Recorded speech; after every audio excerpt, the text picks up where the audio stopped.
Hello everyone, welcome back to another video. आज के इस वीडियो में हम बात करने वाले हैं इन्वेंट्री कंट्रोल के बारे में, इन्वेंट्रीज के बारे में। ये इंट्रोडक्शन रहेगा, इन्वेंट्री क्या होती है एंड इन्वेंट्री से रिलेटेड कुछ बेसिक कॉस्ट के बारे में हम जानेंगे। तो आइए बिना किसी देर के शुरू करते हैं। तो ऑपरेशंस रिसर्च के अंदर इन्वेंट्री भी एक काफ़ी इंपॉर्टेंट टॉपिक हो जाता है हमारा। इन्वेंट्री क्या होती है? इन्वेंट्री होती है हमारे पास एक स्टॉक, जैसे कि गोडाउन में हम मटेरियल स्टोर करके रखते हैं, उसे ही हम इन्वेंट्री कहते हैं।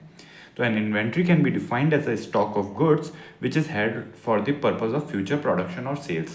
फ्यूचर में प्रोड्यूस करने के लिए आइटम्स रखे हुए हो सकते हैं या फिर उन्हें बेचने के लिए रखा जा सकता है। एंड ये चार टाइप के हो सकते हैं हमारे पास: raw materials, partly finished items, finished goods and spare parts. आइए ऐसे एक एग्जाम्पल की हेल्प से समझने की कोशिश करते हैं। सो फॉर एग्जाम्पल, हमारे पास एक कार बनाने की फैक्ट्री है मान लीजिए। एंड कार बनाने की जो फैक्ट्री है हमारे पास, उसके अंदर अलग अलग स्टेजेस के अंदर हमारी कार का प्रोडक्शन होगा। सबसे पहले हमारे पास रॉ मटेरियल होगा। रॉ मटेरियल यानी कि मेटल की शीट्स हो सकती हैं हमारे पास, कार के अंदर साउंड सिस्टम लगाने के लिए स्पीकर्स हो सकते हैं, वायर्स हो सकते हैं, और राइट ग्लास हो सकता है हमारे पास। सो ये सब रॉ मटेरियल्स जो होगा, ये भी एक गोडाउन में उन्हें रखना पड़ेगा फैक्ट्री में, तभी तो वो उसको यूज़ करके कार को बनाएंगे। तो वो हो गया हमारा रॉ मटेरियल की इन्वेंट्री। फिर एक हो सकती है हमारे पास partly finished items. Partly finished items होते हैं हमारे पास जो कंप्लीटली फिनिश्ड नहीं है, जिनको हमने हाफ फिनिश करके रखा गया है, जिनकी हमें हो सकता है ज़रूरत पड़े तब हम उन्हें कंप्लीट करके जल्दी से जल्दी ऑर्डर पूरा कर सकते हैं, तो उन्हें हम पार्टली फिनिश्ड आइटम्स की इन्वेंट्री कहते हैं। ऑलराइट, देन नेक्स्ट होती है हमारे पास फिनिश्ड गुड्स। फिनिश्ड गुड्स यानी कि जो हमारा कंप्लीट प्रोडक्शन हो चुका है एंड जो हम सेल करने के लिए रेडी हैं एकदम। फॉर एग्जांपल, अगर कोई कार का शोरूम है तो वहाँ पर अलग अलग कार्ड्स पड़ी रहती हैं जो कि आप कभी भी जाकर बाय कर सकते हैं, तो वो सब फिनिश्ड गुड्स हो गई। देन एक होता है स्पेयर पार्ट्स। स्पेयर पार्ट्स होते हैं फॉर फ्यूचर यूज़, की अगर कभी कस्टमर को वापस ज़रूरत पड़े रिप्लेसमेंट की या फिर, तो उसके लिए जो इन्वेंट्री होती है वो स्पेयर पार्ट्स इन्वेंट्री।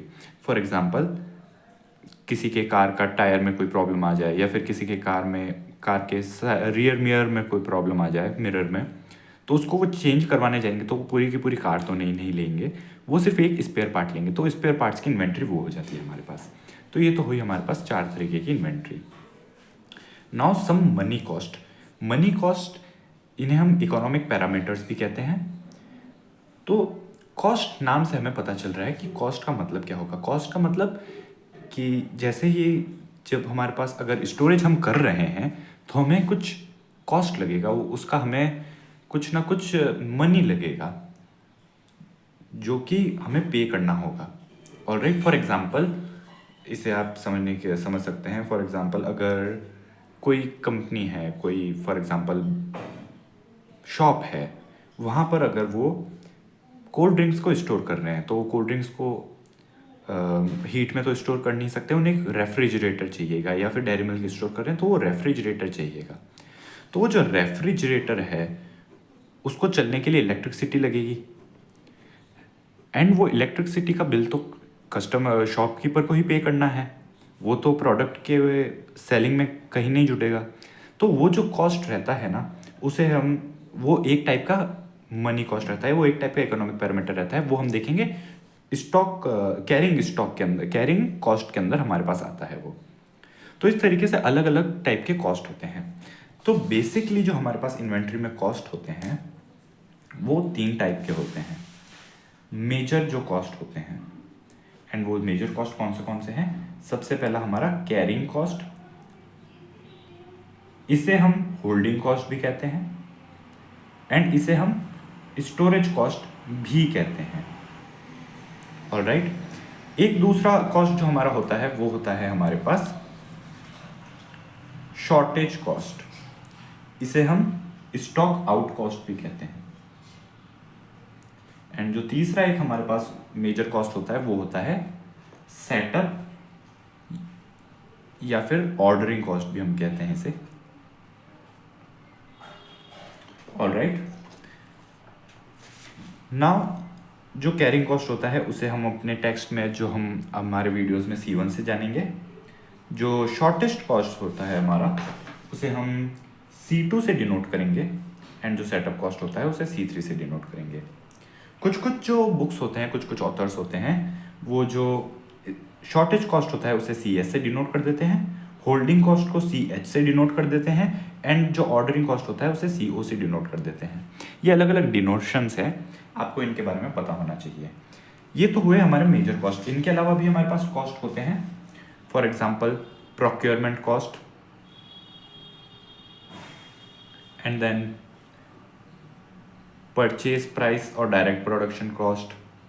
तो ये कुछ अलग टाइप के और कॉस्ट हो जाते हैं हमारे पास, पर मेजर जो कॉस्ट होते हैं जो इन्वेंट्री प्रॉब्लम में हमारे पास यूज आते हैं वो ये होते हैं। एंड हम यहाँ पर ऑपरेशंस रिसर्च के अंडर ये टॉपिक पढ़ रहे हैं। इसका मतलब क्या है, ऑपरेशन रिसर्च में हम मैक्सिमाइज या मिनिमाइज करने की कोशिश करते हैं किसी प्रॉब्लम में, मैक्सिमाइज अपने प्रॉफिट को एंड मिनिमाइज अपने लॉस को। तो जो कॉस्ट है वो हम चाहेंगे हमारा मिनिमम हो। तो जो मिनिमाइज करने की इन कॉस्ट को जो प्रॉब्लम होती है वही हमारे पास इन्वेंट्री प्रॉब्लम होती है, कि हम क्या करना चाहते हैं इन्वेंट्री प्रॉब्लम में, अपना कॉस्ट मिनिमाइज करना चाहते हैं। ऑलराइट, एंड ये कॉस्ट किस कारण से आ रहा है, इन्वेंट्री यानी कि स्टोरेज के कारण, स्टॉक को स्टोर करने से। अब फॉर एग्जांपल मान लीजिए कि अगर कोई शॉपकीपर है, ब्रेड के 100 पैकेट स्टोर कर रहा है, लेकिन उसकी सेल जो हो रही है वो सिर्फ एवरेज 40 to 50 के बीच में हो रही है, तो उसके जो 50 ब्रेड पैकेट्स हैं वो तो टाइम के साथ ख़राब हो जाएंगे, डिटेरियोरेट हो जाएंगे, एंड उसे वो फेंकने पड़ेंगे, तो जो शॉपकीपर है उसे लॉस हो जाएगा। तो यानी कि ये ऑप्टिमल स्टॉक नहीं है उसका, उसे 40 to 50 के बीच में ही स्टोर करने चाहिए। तो इन्वेंट्री प्रॉब्लम में हमारा मेन एम यही है कि हम ऐसा ऑर्डर अमाउंट को फाइंड आउट करें, ऐसा स्टॉक फाइंड आउट करें कि जो स्टॉक हमारे गोडाउन में पड़ा रह सके या शॉप के अंदर पड़ा रहे, एंड जो हमारी डिमांड है वो भी फुलफिल हो जाए अप्रोप्रिएट तरीके से, एंड जो हमारा कॉस्ट है वो मिनिमाइज हो, कि ऐसी ऑर्डर की कितनी क्वांटिटी होनी चाहिए कि इतने आइटम्स अगर हमारे पास हैं तो डिमांड भी फुलफिल हो जाएगी एंड वो आइटम्स हमारे वेस्ट भी नहीं जाएंगे। तो ऐसा जो करने की प्रॉब्लम होती है वही इन्वेंट्री प्रॉब्लम होती है। तो पहले कुछ कॉस्ट देखते हैं। आगे बढ़ने से पहले अगर आप चैनल पर नए हैं तो सब्सक्राइब जरूर कीजिएगा, एंड वीडियो पसंद आए तो लाइक ज़रूर कीजिएगा। नाउ कैरिंग कॉस्ट क्या होती है, जैसा कि हमें दिख रहा है, इसे हम स्टोरेज कॉस्ट भी कहते हैं। स्टोरेज यानी स्टोर करने में जो हमारा कॉस्ट लग रहा है, जो हमारा मनी लग रहा है, उसे स्टोरेज कॉस्ट कहते हैं। So the cost associated with the storage of the inventory until it is sold or used are known as holding or storage cost. जब तक कि हमारा आइटम यूज नहीं हो जाता या फिर सोल्ड नहीं हो जाता, तब तक जो हमारा प्राइस लग रहा है उसे स्टोरेज कॉस्ट कहते हैं। This cost is directly proportional to increase in the inventory. जितने ज़्यादा हम आइटम्स स्टॉक करेंगे उतना ज़्यादा ये कॉस्ट बढ़ेगा हमारा, डायरेक्टली प्रोपोर्शनल रहेगा obviously. And the time for which the stock are held, and जितने टाइम तक हमारे पास स्टॉक्स रहेंगे उतने टाइम तक उतना जो कॉस्ट होगा हमारा इंक्रीज होगा। एंड इस कॉस्ट के वेरियस कंपोनेंट्स क्या क्या हैं, हैंडलिंग कॉस्ट यानी कि जो भी लेबर हमें लग रहा है उन चीज़ों का ध्यान रखने के लिए, या फिर फॉर एग्जांपल अगर रात को सिक्योरिटी गार्ड हमें लगाने पड़ रहे हैं या ट्रांसपोर्टेशन करना पड़ रहा है तो वो हैंडलिंग कॉस्ट हो गया। फिर रेंट फॉर द स्पेस, अगर वो कहीं पर गोडाउन में स्टोरेज है तो गोडाउन का रेंट भी तो लगेगा, तो वो rent for the space. Alright, cost of the staff required to keep records, staff को रिकॉर्ड भी रखना पड़ेगा कितने आइटम्स हैं, किस आइटम की, अगर कोई एक्सपायरी डेट वाले प्रोडक्ट्स हैं, फॉर एग्जांपल ब्रेड हैं या मेडिसिन हैं, तो उनका रिकॉर्ड रखना पड़ेगा हमें कि कब वो एक्सपायर हो रहे हैं एंड कितने आइटम्स हैं अभी स्टॉक में। फिर इंश्योरेंस एंड टैक्सेस, इंश्योरेंस भी लगते हैं, टैक्सेस भी लगते हैं हमारे पास। Then interest on the money lock for inventory, ये भी होता है हमारे पास कि मनी कितना हमारे पास लगाया गया है, जो भी हमारा for interest on the money lock का मतलब क्या हुआ कि जितने भी हमारे पास आइटम्स पड़े हैं उनका क्या कॉस्ट है, वो सब interest on the money lock for inventory कहलाता है। फिर एक है डिटेरियोरेशन कॉस्ट, वो भी इसमें काउंट होगा। डिटेरियोरेशन कॉस्ट का मतलब क्या है कि अगर कोई चीज़, जैसा कि यहाँ पर हमारे पास एग्जांपल है, which arises in the case of fashion items or items that change chemically. अगर कोई फूड आइटम है तो वो टाइम के साथ ख़राब हो सकता है, फॉर एग्जांपल ब्रेड हो गया, तो जब वो टाइम के साथ डिटेरियोरेट हो जाएगा, या मेडिसिन हो गई वो एक्सपायर हो जाएगी, तो वो भी जो हमारे पास उसका जो वेस्टेज होगा, बिकॉज वो हमने एक बार खरीद तो ली शॉपकीपर ने, लेकिन वो उसको बेच नहीं पाया, तो यानी कि उसको जो प्रॉफिट होना चाहिए था वो नहीं हुआ, उसको वो लॉस हो गया। तो वो जो लॉस हुआ वो किस कॉस्ट में काउंट होगा? कैरिंग और होल्डिंग कॉस्ट में हमारे पास काउंट रहेगा वो। And it is generated by C1। हमने कहा हम C1 से डिनोट करेंगे इसे। शॉर्टेज कॉस्ट और stock out cost. Shortage cost यानी कि कोई चीज़ हमारे पास शॉर्टेज हो गई किसी चीज़ की, स्टॉक आउट यानी कि स्टॉक खत्म हो गया तो उसका कॉस्ट। अब ये कैसे हुआ? It is the cost that arises due to unfilling of demand in the stock out period. यानी कि सपोज करिए आपके पास 5 कस्टमर्स आए एंड 5 कस्टमर्स को फॉर एग्जांपल 5 फर्नीचर की दुकान है एंड 5 टेबल्स चाहिए थी। अगर आपके पास वो टेबल्स स्टॉक में पड़ी हैं, आपने उन्हें सेल करा, आपको प्रॉफिट हुआ। लेकिन वो 5 कस्टमर आए एंड आपके पास 5 में से फॉर एग्जांपल समझ लीजिए सिर्फ 2 ही टेबल्स थी, तो 2 टेबल्स तो आपने बेच दी, उनका प्रॉफिट हुआ। लेकिन जो 3 टेबल्स आप नहीं बेच पाए, आपके पास अपॉर्चुनिटी थी लेकिन आप वो नहीं बेच पाए, तो आपको जो प्रॉफिट होने वाला था फ्यूचर में वो नहीं हुआ, पॉसिबल प्रॉफिट था वो नहीं हुआ। तो ये जो कॉस्ट हुआ, ये जो हमें लॉस हुआ, इसे हम शॉर्टेज और स्टॉक आउट कॉस्ट कहते हैं। So it is the cost that arises due to unfilling of demand in the stock out period. It is usually of 2 types. Firstly it may be proportional to quantity short. अगर ज़्यादा item short हैं, for example 3 table short थी तो उसे 3 tables का नुकसान हुआ। अगर 2 ही टेबल कम होती तो 1 टेबल का तो प्रॉफिट रहता, अगर 3 टेबल्स बेच पाता तो। सो क्वांटिटी पे डिपेंड करेगा। And also to the duration of stock out. जितनी देर तक स्टॉक आउट है उतना उतना ज़्यादा नुकसान होगा। It is generally donated bye C2 and includes the cost of goodwill, lost goodwill. अब कॉस्ट ऑफ लॉस्ट गुडविल का मतलब क्या हुआ? फॉर एग्जाम्पल आप किसी दुकान पर जाते हैं एंड दुकान पर आप किसी शॉपकीपर से कुछ चीज़ मांगते हैं। अगर वो जो शॉपकीपर है वो अनअवेलेबल बताता है तो पॉसिबिलिटी है कि आप हो सकता है दूसरी बार उस दुकान पर ना जाएं। तो वो जो उसकी रेस्पेक्ट थी दुकानदार की, वो आपके नज़र में कम हो जाती है। आप कहेंगे कि यहाँ पर सामान नहीं मिलता तो हम क्यों जाएं। तो उसे कॉस्ट ऑफ लॉस्ट गुडविल कहते हैं। फिर cost of ideal equipment, penalty of missing the delivery date etcetera. अगर डिलीवरी डेट मिस हो गई तो उस पर पेनल्टी, या फिर जो इक्विपमेंट आपका खाली पड़ा है जिनका यूज़ हो सकता था लेकिन वो यूज़ नहीं हो पा रहा है, तो कॉस्ट ऑफ आइडियल इक्विपमेंट। क्योंकि जो इक्विपमेंट पड़ा है वो भी तो अपनी उसको भी तो संभालना पड़ेगा, मैनेज करना पड़ेगा आपको।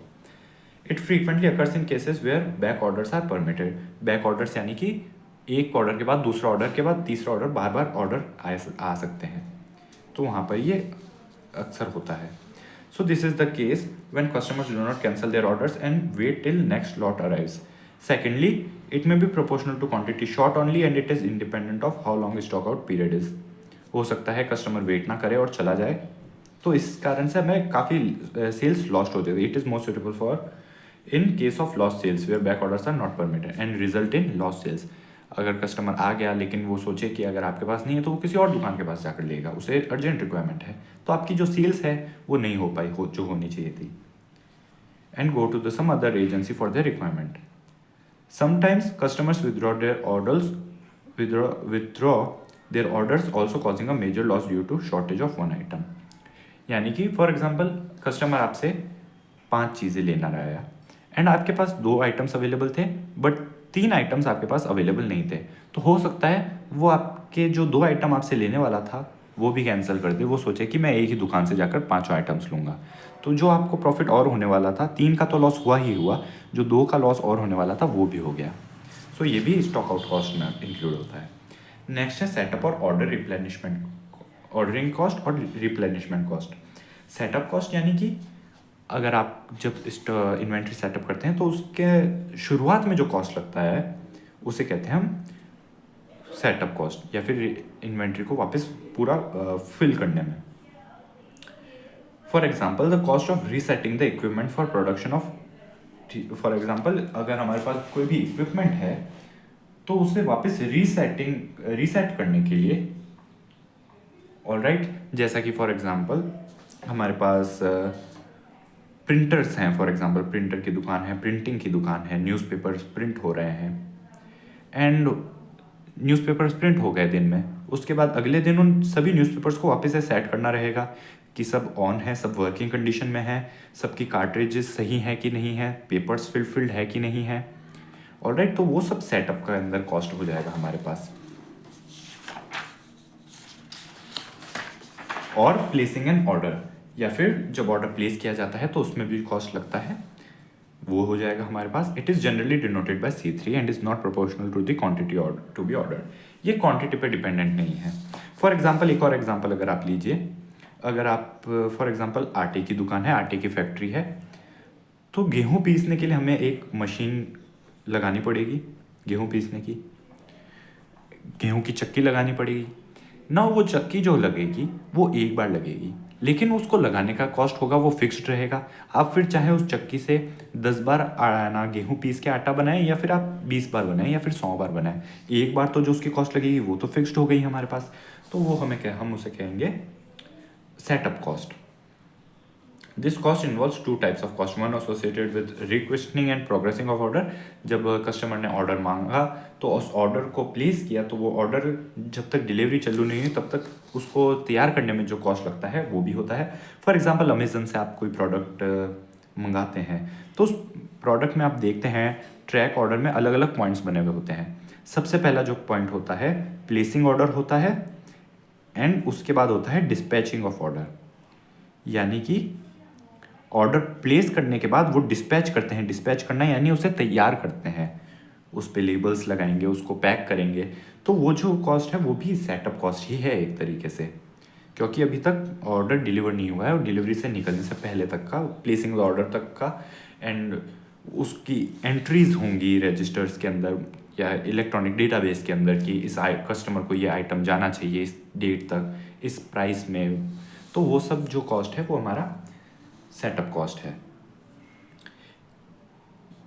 इन case of production policies, the cost of resetting the machine और मशीन्स में डिफर टू आइटम, यानी कि जब कहीं प्रोडक्शन हो रहा है किसी आइटम का, तो हो सकता है अलग अलग जो आइटम्स हैं उनके लिए मशीनरीज अलग अलग हों, एंड कोई मशीनरी का कॉस्ट अलग रहे, कोई मशीनरी का कॉस्ट अलग रहे। If the quantity order is Q then the ordering cost per unit. अब C3 जो कॉस्ट है वो टोटल कॉस्ट कहते हैं, लेकिन अगर पर ऑर्डर निकालना है हमें तो उसको ऑर्डर से डिवाइड कर सकते हैं, जनरल चीज़ है ये। देन नेक्स्ट है प्रोक्योरमेंट कॉस्ट। प्रोक्योरमेंट कॉस्ट क्या होता है? These are the costs incurred by the inventory system itself in making a procurement of items or in receiving the items to this stock.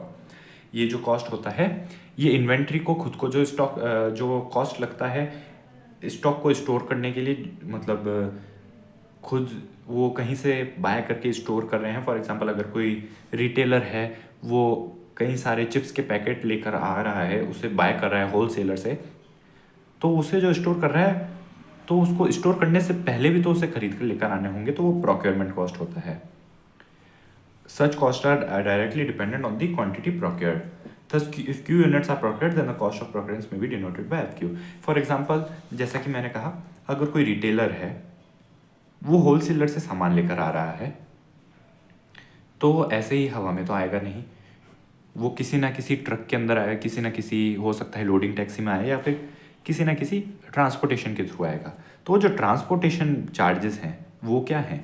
वो procurement cost है। वो उसको सामान को प्रोक्योर करने में, अपने स्टोरेज के अंदर वो पहले से उसको लग रहा है, तो वो प्रोक्योरमेंट कॉस्ट हुआ। प्रोक्योर करने में, उसको खरीदने में, उसको गोडाउन से, होलसेलर की दुकान से अपनी दुकान तक लाने में जो भी बीच में कॉस्ट लग रहे हैं, वो सब यहाँ पर प्रोक्योरमेंट कॉस्ट हो गया एक तरीके से। देन नेक्स्ट है परचेज प्राइस और direct production cost. It is the actual price at which an item is purchase और प्रोक्योर्ड। अब यहाँ पर कई बार इन दोनों ही कॉस्ट को, ये काफ़ी सिमिलर कॉस्ट होते हैं, या फिर परचेज प्राइस अक्सर सेटअप कॉस्ट से भी सिमिलर होता है, इसलिए ये मेजर कॉस्ट में काउंट नहीं होता। मेजर कॉस्ट हमारे पास ये 3 होते हैं। सो परचेज प्राइस और डायरेक्ट प्रोडक्शन कॉस्ट, तो यहाँ पर जब वो आइटम बाय करके लेकर आ रहा है होलसेलर से, तो उन सब आइटम्स का जो एक्चुअल प्राइस है वो परचेज प्राइस में आ गया। And in case of production, कि हर एक आइटम को प्रोड्यूस करने में कितना कॉस्ट लग रहा है, वो प्रोडक्शन कॉस्ट हो जाएगा। ऑलराइट, इट में बी कांस्टेंट और वेरिएबल बोथ। हो सकता है कांस्टेंट हो सकता है वेरिएबल हो। कांस्टेंट मतलब हर आइटम को प्रोड्यूस करने में एक ही कॉस्ट लग रहा है, या हर आइटम को खरीदने में एक ही कॉस्ट लग रहा है।